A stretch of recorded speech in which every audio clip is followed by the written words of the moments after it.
家好，我是苏晴。作为一个专栏作家，我总喜欢在旅行和生活中去观察不同星座的人们，那些藏在他们生命轨迹里微小又奇妙的巧合。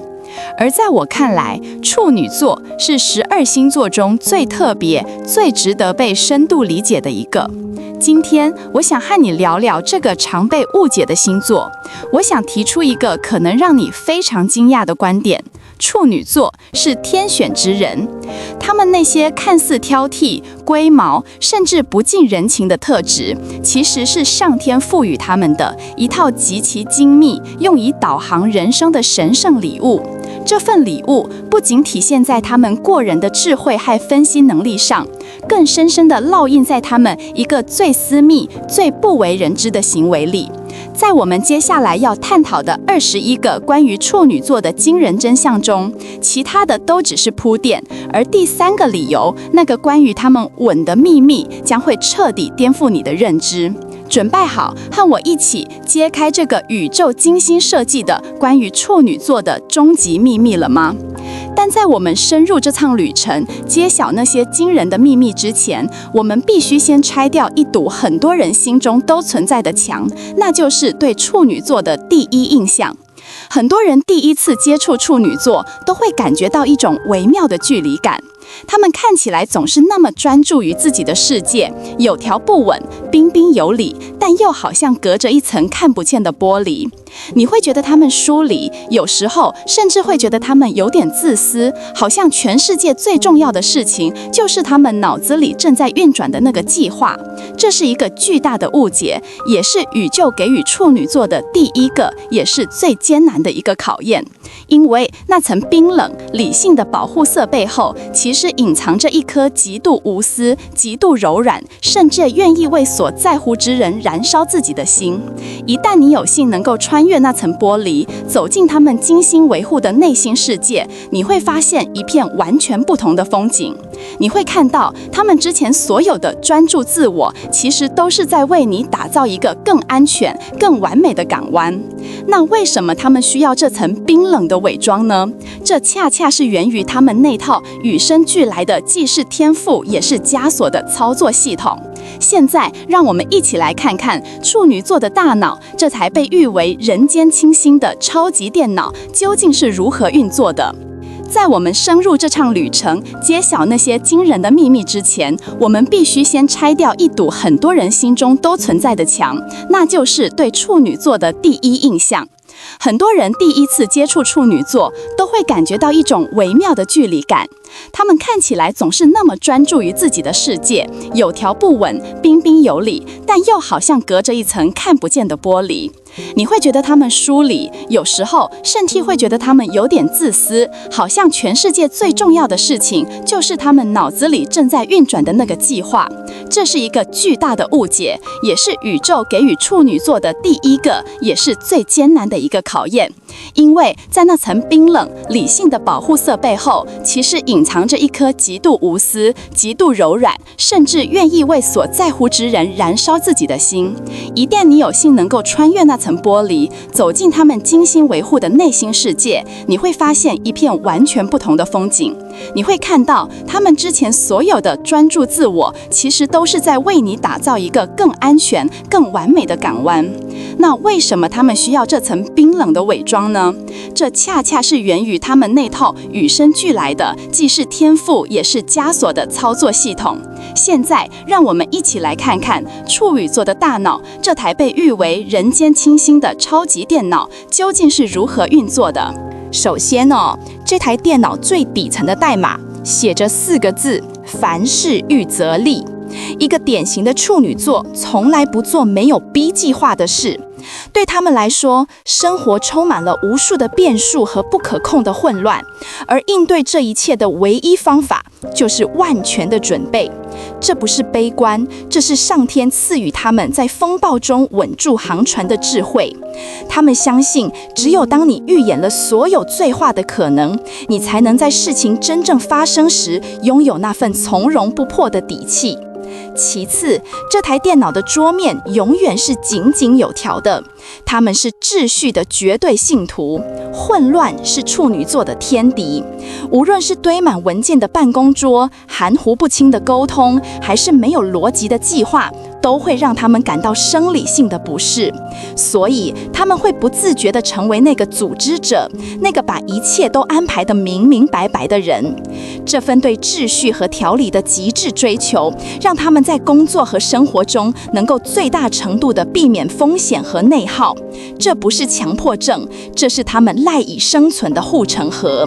同时，这台超级电脑的内存和硬盘是永不饱和的，它们是天生的知识海绵。学习对处女座来说不是一个任务，而是一种本能。他们对世界有着无穷无尽的好奇心，渴望理解一切事物背后的原理和逻辑。这种对知识的渴求，驱使他们不断地去阅读、去钻研、去精进，让自己成为一个更好、更值得信赖的版本。他们坚信智慧是比财富更可靠的资产，而驱动这台超级电脑24小时不停运转的是他们对完美的一种近乎偏执的热情。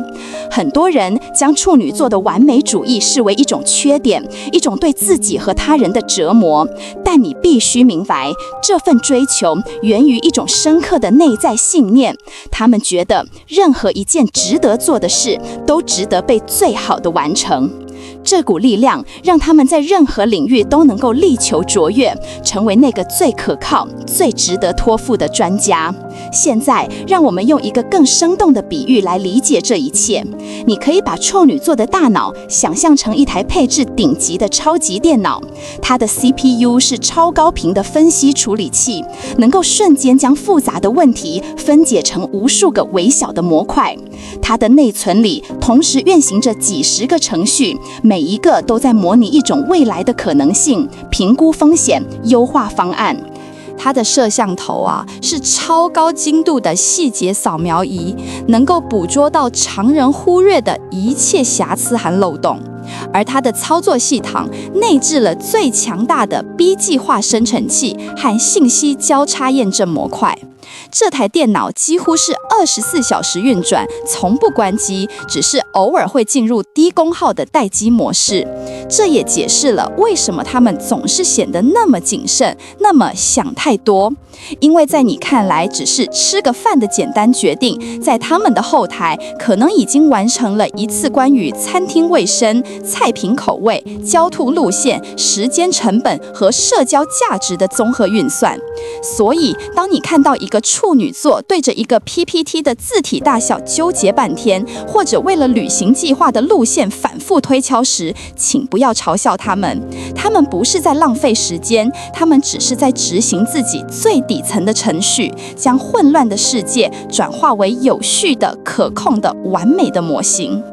说到这里，处女座的朋友们，你们是不是觉得自己的膝盖中了一箭？是不是觉得自己做任何事情都必须有个 B 计划，甚至 C 计划？或者你身边的那个处女座，是不是也让你见识过这种超级电脑般的规划能力？在留言区分享一下你们的故事吧，让我们看看这台电脑的用户体验报告是怎么样的。好了，听到这里，你可能会想，拥有这样一套顶级配置的操作系统，处女座理应是无往不利的人生赢家，对吧？他们理性、聪明、勤奋、可靠，几乎拥有了成功所需要的一切要素。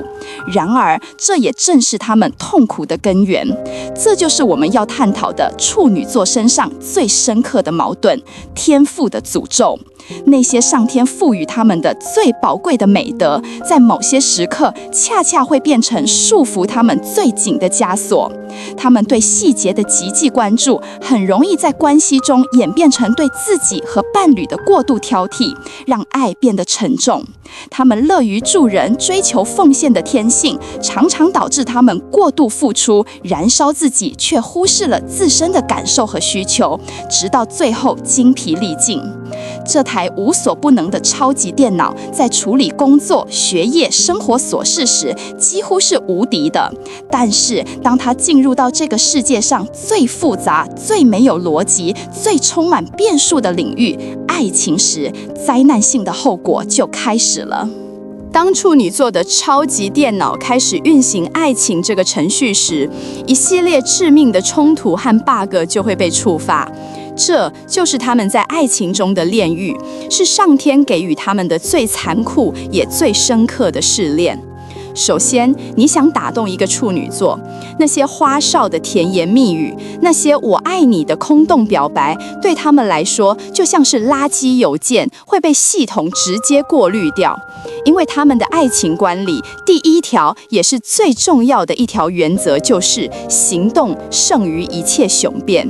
他们是行动的绝对信徒。你说100句多喝热水，不如在他生病时默默递上一杯温度刚好的温水和药。你发1000字的小作文表达爱意，不如在他加班的深夜为他准备好一份热腾腾的夜宵。这是上天赐予他们的滤镜，用来筛选掉所有虚情假意的玩家，只留下那些真正用行动来证明爱意的实干家。他们相信爱是一个动词，是无数个细节的累积，而不是一个华丽的名词。正因为如此，当他们用如此严苛的标准筛选，并最终全身心投入一段感情后，任何形式的不忠与背叛，对他们来说都将是毁灭性的打击。这种打击远不只是普通的心碎。对处女座而言，伴侣的背叛不仅仅是情感上的伤害，更是对他们整个自我系统的彻底否定，是对他们自尊的彻底崩塌。他们的内心独白会是这样的：我的判断出了错，我花了那么多时间观察、分析、测试，最后得出的结论竟然是错的。我引以为傲的逻辑和直觉，在这个最重要的人身上完全失效了。这证明我的整个系统是有漏洞的，我是有缺陷的，我一文不值。你看，这才是最致命的。背叛摧毁的不是他们的爱情，而是他们的自信，是他们赖以生存的对世界和自我的认知体系。这就是为什么一次分手的打击足以让一个平时看起来坚不可摧的处女座坠入外人难以理解的深不见底的黑暗忧郁之中，因为他们爱得太深，投入得太彻底，这场恋爱早已成为他们自我价值的一部分。更残酷的是，他们往往还拥有野兽般敏锐的直觉。他们的系统能够捕捉到最微小的异常信号，一次不经意的闪躲眼神，一句含糊其辞的解释，一种氛围上的微妙变化。即使没有任何实质性的证据，那台超级电脑也会立刻拉响最高级别的警报。他们会开始变得多疑、冷淡，不动声色地拉开距离。这不是他们想这样做，这是他们被写入基因的自我保护机制，在警报他们危险正在靠近。于是，我们便看到了处女座在爱情中最核心也最悲剧的终极矛盾。他们比任何人都渴望纯粹的、不含杂质的爱与真诚，但正是这份对完美的苛求，以及对背叛的极度恐惧，让他们变得如此复杂、多疑、难以取悦，以至于常常亲手将那些试图靠近的、不完美的，但或许是真诚的爱推得越来越远。他们渴望爱，却又害怕爱，最终常常困在自己建造的固若金汤的城堡里。想象一下这样一个场景：一个处女座的男人，他爱上了一个人，他会像对待一个精密项目一样去经营这段感情。他默默记下了他所有喜欢和不喜欢的东西，他的生理期，他对哪种花过敏。他为他们的未来做了一份详细到令人发炸的5年规划，从买房的地理位置到孩子未来可能就读的学校。他用他全部的智慧和精力，为他打造一个他心目中最完美的、可以抵御一切风雨的世界。他很少说我爱你，但他做的每一件事都在大声地呼喊着这3个字。然后有一天，他发现了一个谎言，一个可能在外人看来无伤大雅的小小的谎言。那一刻，他没有争吵，甚至没有流泪，他只是坐在那里，异常的平静，眼神空洞。在他的内心世界里，你听不到哭喊，你只能听到一声刺耳的系统崩溃的噪音。他建立起来的整个世界，那个充满了数据、逻辑、信任和未来规划的完美模型，在这一瞬间全部变成了乱码。那种感觉不是心碎，而是整个信仰体系的崩塌，是从灵魂深处升起的对自我价值的全盘否定。这就是处女座的炼狱。在经历了这样炼狱般的试炼之后，你可能会问：爱上一个如此复杂、如此脆弱的处女座，还有希望吗？我们凡人要如何才能通过他们那严苛的爱的审核呢？答案是有的，而这个答案就藏在他们那些从不说出口的极其细微却无比温柔的爱的密语里。当一个处女座真正信任你，把你纳入他的内心世界时，他会用一些独特的方式来表达爱意。其中最重要的一个信号，就是与你分享他最爱的食物或饮料。这听起来可能有些不可思议，但你必须理解这背后的逻辑。对于一个追求完美的处女座来说，他最爱的食物绝不是随便选的。那杯奶茶可能是他尝试了城里20家店，对比了甜度、茶味、珍珠的 Q 弹度之后得出的最优解。那家餐厅可能是他综合了环境、服务、菜品稳定性和性价比之后认证的完美之选。所以，当他兴致勃勃的，甚至带着一点点骄傲，把你带到那家店，或者亲手为你调制那杯他口中的完美比例的饮品时，他分享的早已不是食物本身，他分享的是他精心筛选、验证并引以为傲的个人世界的一部分。他是在用这种最朴实的方式告诉你，看，这是我认为最好的东西，现在我把它给你。这是一个无比珍贵的邀请你进入他那个由完美标准构筑起来的最安全的内心圣殿。现在，让我们回到最初的那个问题，兑现我们开头的承诺，揭开那个关于吻的最终的秘密。为什么说处女座的吻会颠覆你的认知？因为他们的吻和他们的人一样，是深思熟虑的，是充满意义的，是绝不轻浮的。对于很多其他星座来说，一个吻可能是一时兴起的激情，是一次荷尔蒙的碰撞，是一种社交礼仪。但对于处女座，一个真正的吻，尤其是一个深刻的吻，是一个流程的终点，是一份报告的结论，是一次漫长审核的最终盖章。在那个吻发生之前，他的超级电脑已经运行了太久太久。他观察了你几周、几个月，甚至更长。他分析了你的言行、你的价值观、你对待服务生的态度、你在压力下的反应。他把你放进了他所有的未来场景模拟中去测试匹配度。他一直在收集数据，一直在评估风险。只有当所有的数据都指向一个结论，你是安全的，你是真诚的，你是值得信任的，只有当他内心那台嗡嗡作响的电脑终于安静下来，被一种纯粹的温暖的信任感所取代时，那个吻才可能发生。所以处女座的吻往往不带有侵略性，甚至会有一丝丝的羞涩和迟疑。那不是一场爆发的火山，而更像是一片温暖的洋流，缓慢而坚定地将你包围。在那个吻里，你尝到的不仅仅是温柔，更是一种名为确定的味道。那是他对你这个人经过了最严苛的尽职调查后给出的最高评价。那是他放下所有防备，将自己最脆弱的内心向你敞开的那个神圣的瞬间。因此，处女座的初吻，或者说他们与一个认定的人的第一次深吻，绝不仅仅是一个动作，那是一个承诺的印记，是一次灵魂的深度交换。这份体验对他们而言是值得用一生去铭记和回味的。如果你有幸得到了一个处女座如此珍贵的吻，请务必珍惜。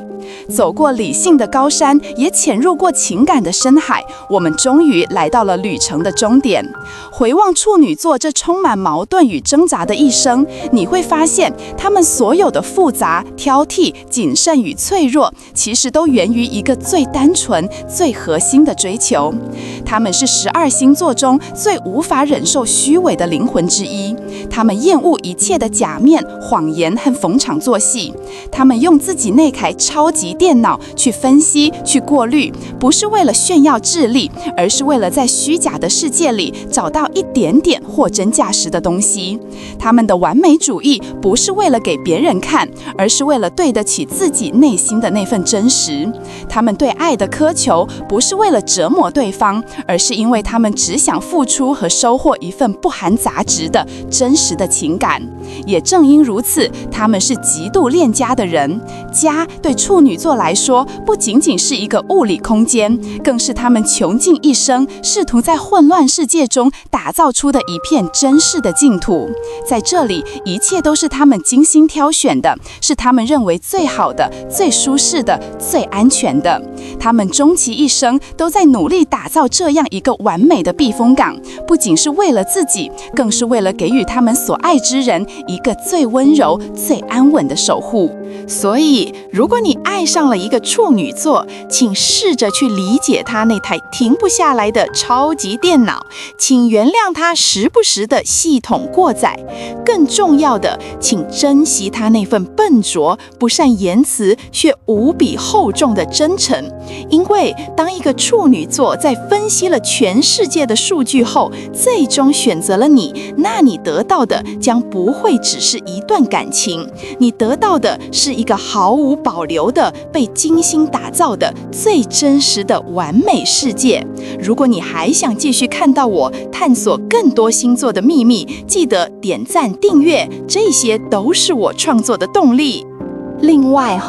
你知道的，这类深度解析的内容随时可能消失所以别忘了先保存下来，或分享给那个你需要懂的处女座。